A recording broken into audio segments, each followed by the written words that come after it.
All right, guys, what's going on? Welcome in. So, funny enough, I'm actually getting ready for a wedding right now, but I saw a report that came out. It came out like pretty late last night from I think it was Pete Thamel. In any case, Darren Mougey is going to be attending tonight's game between Oregon and Penn State. It's one of the biggest games of the season. Man, it's going to be, of course I'm going to be missing the game, but I'm really, really excited to catch that game afterwards.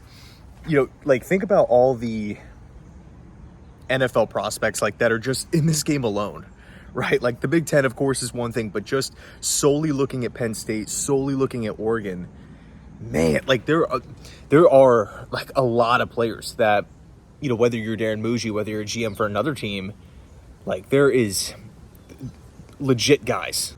And the first player that, really stands out here from the Penn State side, the guy who is kind of storylining this whole thing, is Drew Allar. Drew Allar is someone who, first of all, just enormous guy, enormous quarterback, right?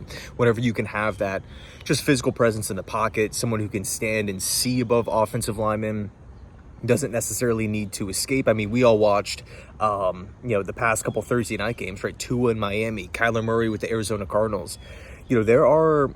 the limitations are real, and it's no disrespect to those guys. Obviously those guys are NFL players and Drew Allar isn't, but, again, just having that imposing size is, it does really come in handy.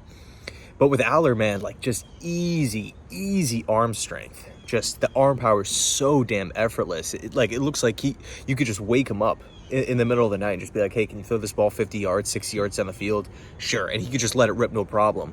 The ball flies. It zips out of his hands. Really, really cool to watch.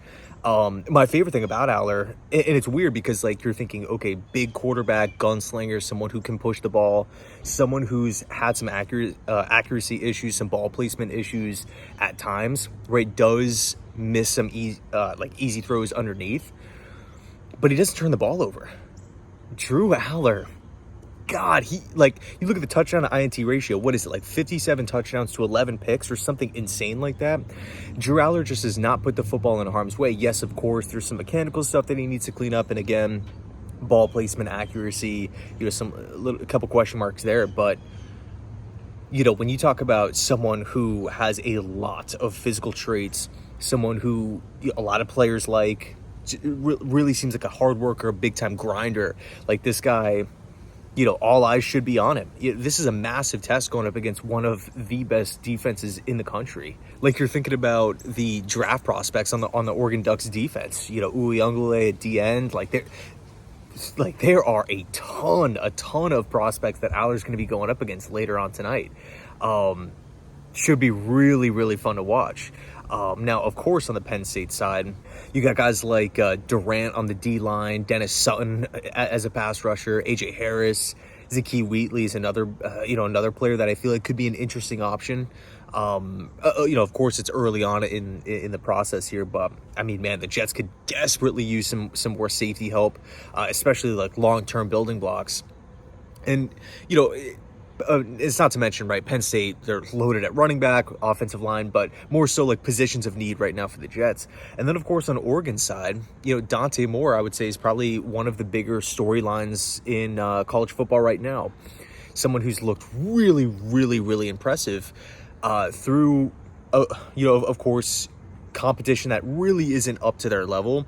So tonight is going to be a massive test, right? It's a whiteout game for Dante Moore. And if we think back, right, when he was coming out of high school, former 5-star guy, wanted to be like that dude, starting early, so he commits to UCLA, links up with Chip Kelly, and it doesn't really go so well. There were definitely moments where he would flash and make plays, but in the end, he transfers out and he goes to Oregon because he wanted to be developed. And you look at that program, because you're listening and you're putting together mock drafts and stuff. People are already putting Dante Moore okay, this guy could be a top 10 pick and stuff, which I think is an interesting thing to think about. But one thing I think we all have to consider with Dante Moore is, again, the backstory. Understanding that he really, he wanted to play early on and it didn't go well. And he kind of learned from his mistake, maybe at UCLA, if you want to label it as a mistake, or maybe as a learning moment. Goes to Oregon, again, because first, like, think about the Oregon program, right? Bo Nix, he's a transfer coming in from Auburn. He's an older player that really like maximized his college time, playing. You think about Justin Herbert, right? Everyone expected him to come out as a junior. He didn't. He went back to school.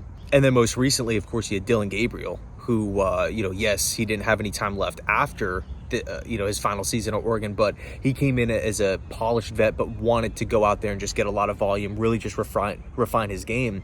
I would not be surprised if Dante Moore, and Drew Allar, by the way, he does not have any more time left. I don't believe so. He's definitely going to be in the draft, but Dante Moore could definitely go back. I would not be surprised to see him return to school and then potentially be the #1 overall pick in the following draft class. I think Arch Manning should definitely go back.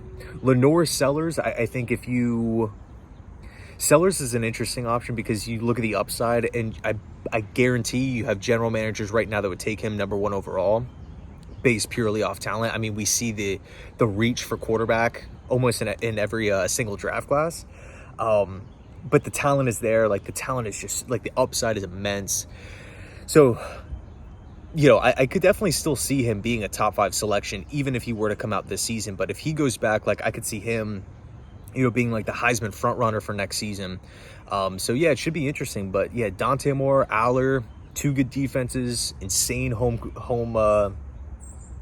crowd and environment for Penn State should be absolutely insane. But anyway, Darren Mougey is going to be attending this game, as he should. Lots of general managers are going to be at this game.